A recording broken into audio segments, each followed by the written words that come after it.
Assalamualaikum warahmatullahi wabarakatuh. Halo teman-teman, kembali lagi kita akan belajar matematika bersama DR Taufik H. Tarata, tarata, tarata, tarata, tarata. Boom. Oke, di sini kita akan mempersiapkan UTBK bagian TPS pengetahuan kuantitatif dengan kupas tuntas kitab numerik dari ACO bab ke-6 materi pecahan dan desimal. Oke, di sini kita akan masuk ke part keduanya, di mana kita akan membahas soal nomor 6 sampai soal nomor 10. Oke, seperti biasanya, silahkan setelah soal muncul Anda coba terlebih dahulu dengan pause videonya. Oke, langsung saja. Ya, silahkan Anda coba terlebih dahulu. Oke, mari kita bahas. Nah, di sini kita yang ditanyakan adalah X min Y per 3 dikurang dengan Y min X per 3. Padahal kita cuma tahu X min Y sama dengan 9. Nah, sebenarnya ini coba kita perhatikan bentuknya kan X min Y per 3. Kemudian dikurang Y min X per 3. Nah, di sini kita hilangkan saja untuk tanda kurungnya. Sehingga kita punya X min Y per 3, kemudian ini min dikali Y berarti min Y, ya kan? Min dikali min X per 3 berarti min kali min berarti plus X per 3. Nah, di sini kalau kita lihat, ini kan ada X, ada min Y, kita pisahin. Oh, ya, ini sama dengan ya. Nah, kita pisahin jadi X min Y gitu. Jadiin satu maksudnya. Nah, kemudian di sini ada X per 3, ini ada min Y per 3. Berarti kan kita bisa buat jadi X min Y per 3. Ya kan? Nah, sehingga di sini karena kita udah punya X min Y sama dengan 9, ya kita substitusi saja. Di sini berarti sama dengan 9 ditambah 9 per 3, ya kan? Sehingga kita punya 9 ditambah 3 sama dengan 12. Oke, jadi jawabannya adalah yang D. Ya, di sini paham ya? Nah, oke, kita akan lanjut ke soal nomor 7. Silahkan Anda coba terlebih dahulu. Ya, mari kita bahas. Oke, di sini kalau kita lihat, ini kan yang ditanya adalah 1 per C kuadrat dikurang 1 per D kuadrat. Nah, di sini tuh sebenarnya sangat mudah. Sebenarnya ini hanya 1 detik atau 2 detik saja harusnya kita bisa menemukan jawabannya. Loh, kenapa? Oke, kita ingat-ingat saja bahwa ada sifat A kuadrat min B kuadrat itu bisa difaktorkan jadi A plus B, A min B, A min B. Nah, terus hubungannya sifat ini dengan soal apa? Nah, di sini kalau kita lihat, ini kan seper C dikuadratin, sama saja kayak seper C dikuadratin, ya kan? Yang seper D juga bisa seper D dikuadratin.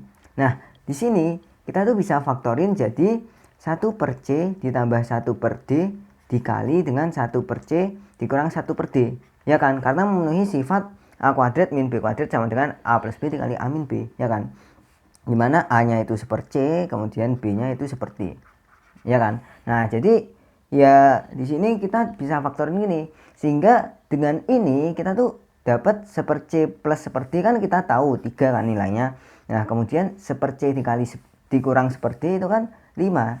Jadi hasilnya adalah 3 dikali 5, berarti hasilnya adalah 15. Oke, di sini paham kan? Nah, di sini sebenarnya kalau kita lihat soal seperti ini tidak lama lagi ya untuk mengerjakannya, sehingga ini mungkin cuma 2 detik udah ketemu. 3 dikali 5 ya jawabannya 15 karena ya ini bisa difaktorin. Nah, oke, semoga paham ya. Oke, lanjut ke soal nomor 8. Ya, silakan Anda coba dahulu. Oke, mari kita bahas. Nah, di sini diberikan ini mana yang memiliki nilai sama ya. Berarti ini sama dengan mana gitu kan. Sama saja. Nah, di sini kita tulis ulang nih. 3 min 1 per X dibagi 3 per X kuadrat. Oke, per X kuadrat. Sini. Nah, kalau kita lihat di sini, ini kan udah bentuk pecahan, tapi kok penyebutnya juga pecahan, pembilangnya juga ada pecahannya. Nah, di sini biar kita lihatnya menjadi bagus, kita coba kalikan sesuatu biar pecahannya hilang, penyebutnya hilang.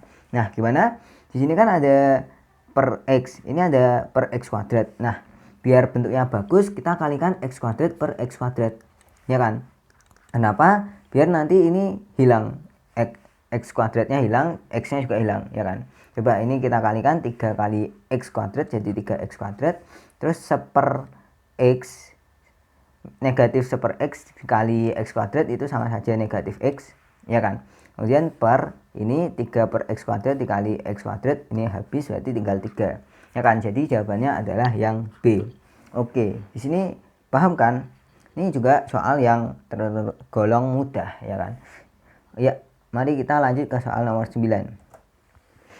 Nah, di sini ditanyakan dari pilihan berikut mana yang bernilai paling kecil. Silahkan Anda coba terlebih dahulu. Pause. Ya, langsung saja kita bahas. Di sini sebenarnya kalau kita lihat untuk A, B, C itu kan bentuknya bagus tuh. 3 per 4, 5 per 6, 7 per 8. Nah, di sini sudah kelihatan ya kalau A kurang dari B kurang dari C, ya kan? Nah, kok bisa A kurang dari B kurang dari C? Nah, sebenarnya kalau kita lihat A itu kan 3 per 4. 3 per 4 itu sama dengan 1 min 1/4. Ya kan? Nah, untuk yang B itu 5 per 6. 5 per 6 itu sama saja 1 min 1 per 6. Ya kan?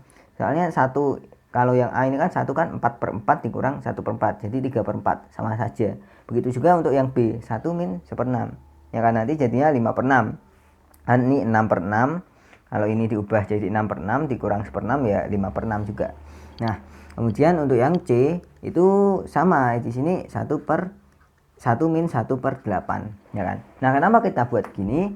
Nah, di sini sebenarnya untuk membandingkan saja, ya kan. Ini ada 1/4, 1/6, 1/8. Sedangkan ini sama-sama 1, ya kan. Jadi kita coba bandingkan yang 1/4, 1/6 sama 1/8. Nah, kalau kita lihat ini kan sama-sama 1 ya pembilangnya. Jadi 1 dibagi berapa? 1 dibagi 4, 1 dibagi 6, 1 dibagi 6. 1 dibagi 8. Nah, sebenarnya kalau kita tahu bahwa bilangan yang dibagi bilangan yang lebih besar itu pasti nilainya akan lebih kecil, ya kan. Jadi kalau bilangan pembaginya 4 atau bilangan pembaginya lebih kecil berarti nilainya lebih besar. Maksudnya gimana? Ini kan yang pertama dibagi 4. Kemudian yang kedua dibagi 6. 4 sama 6 lebih besar yang 6 dan lebih kecil yang 4. Maka nilainya itu akan lebih besar yang 1/4. Karena dibagi bilangan yang lebih kecil itu sebenarnya bilangan yang lebih besar. Nah, begitu juga untuk yang 1/8. Nah, kalau kita lihat di sini, ini kan bentuknya 1 dikurang sesuatu, ya kan. Ini 1 dikurang sesuatu, 1 dikurang sesuatu.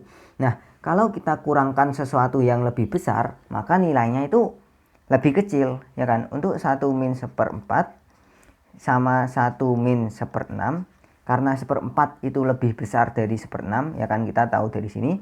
Nah, kalau kita kurangkan sesuatu lebih besar berarti nilai itu harusnya lebih kecil, ya kan. Nah, begitu juga untuk yang 1 min 1/8. Nah, di sini kita punya A kurang dari B kurang dari C, ya kan. Nah, di sini jadi kalau ada bentuk seperti ini, kalau selisihnya 1 gitu, selisihnya 1, selisihnya 1, itu kita tinggal lihat penyebutnya yang lebih kecil itu adalah bilangan yang lebih kecil, yaitu A. Nah, kita punya nih A udah lebih kecil dari B, lebih kecil dari C, berarti jelas B sama C salah, ya kan, karena yang diminta paling kecil. Nah, udah di sini kita tinggal bandingin A dengan D dengan C. Oke, pertama kita coba bandingin A dengan D. Nah, di sini A itu 3/4, kemudian D itu 19/24. Nah, kalau kita lihat di sini penyebutnya itu bisa kita samakan, ini 4, ini 24. Nah, ini bisa kita kalikan 6/6 biar penyebutnya sama. Sehingga A itu sama saja 18/24, yang D tetap 19/24. Nah, di sini kalau penyebutnya sudah sama, kita tinggal lihat pembilangnya, 18 sama 19. Jelas lebih kecil yang 18. Jadi ini lebih kecil, lebih kecil, lebih kecil. Jadi A lebih kecil dari D. Jelas D salah karena yang ditanya paling kecil. Nah, di sini kita tinggal mencari perbandingan A sama E. Oke, kalau kita bandingkan A sama E, 3/4 sama 13/15. Nah, kalau kita lihat di sini kan lebih susah ya menyamakan penyebut daripada A dengan D. Tadi untuk menyamakan penyebut lebih gampang, ya kan? Karena 4 itu faktor dari 24, jadi lebih gampang. Nah, di sini karena ini kita kesusahan untuk menyamakan penyebut, sebenarnya ini tinggal kali silang aja. Kali silang 3 dikali 15, 15 dikali 3 itu adalah 45, ya kan. Ini ditaruh atas sini. Terus 4 dikali 13 itu adalah 52. Nah, kalau kita bandingin tentu 45 kurang dari 52. Jadi ini tandanya kurang dari, ini kurang dari. Jadi A itu kurang dari E. Jelas karena E lebih besar ya jelas salah karena yang diminta paling kecil. Jadi jawabannya adalah yang A. Oke, di sini paham kan? Ya, kita lanjut ke soal nomor 10. Oke, silahkan Anda coba terlebih dahulu. Ya, mari kita bahas. Di sini dari pilihan berikut mana yang bernilai paling dekat dengan 3/4. Nah, gimana tuh cara mengerjakan untuk soal ini? Nah, sebenarnya di sini kalau kita perhatikan penyebutnya kan 4, 2, 12, 6, 12, 24. Nah, di sini kan kalau kita lihat mungkin kita bisa menyamakan penyebutnya dengan mudah. Misal kita akan lihat yang paling besar apa? 2, 4, 12, 6, 12, 24. Nah, paling besar kan 24. Kalau kita samakan penyebutnya 24, itu mungkin kan? Ya. Coba pertama kita coba lihat yang 3/4 dulu. Kita jadikan penyebutnya itu 24. Berarti kita kalikan 6/6, ya kan? Jadi 18/24. Oke, ini adalah pertanyaannya. Mana yang lebih dekat dari ini? Nah, oke, kita samakan penyebutnya mulai dari yang A itu setengah. Biar jadi penyebutnya 24, kita kalikan 12/12. Jadi kita dapat 12/24, ya kan?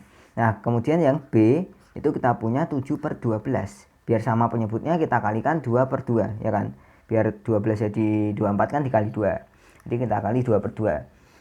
Maka hasilnya 14/24. Oke, kemudian untuk yang C kita punya 5/6. 5/6 biar jadi 24 penyebutnya ya kita kalikan 4/4.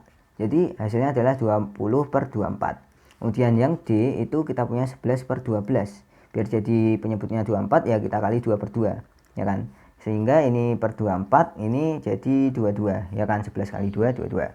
Kemudian untuk yang E ini 19/24. Oke, penyebutnya udah sama. Nah, kalau kita udah menyamakan penyebut ini, penyebut itu udah sama semua. Ya sudah, kita tinggal bandingin pembilangnya. Mana yang paling dekat dengan 18. Kalau kita lihat di sini ada 19, jelas.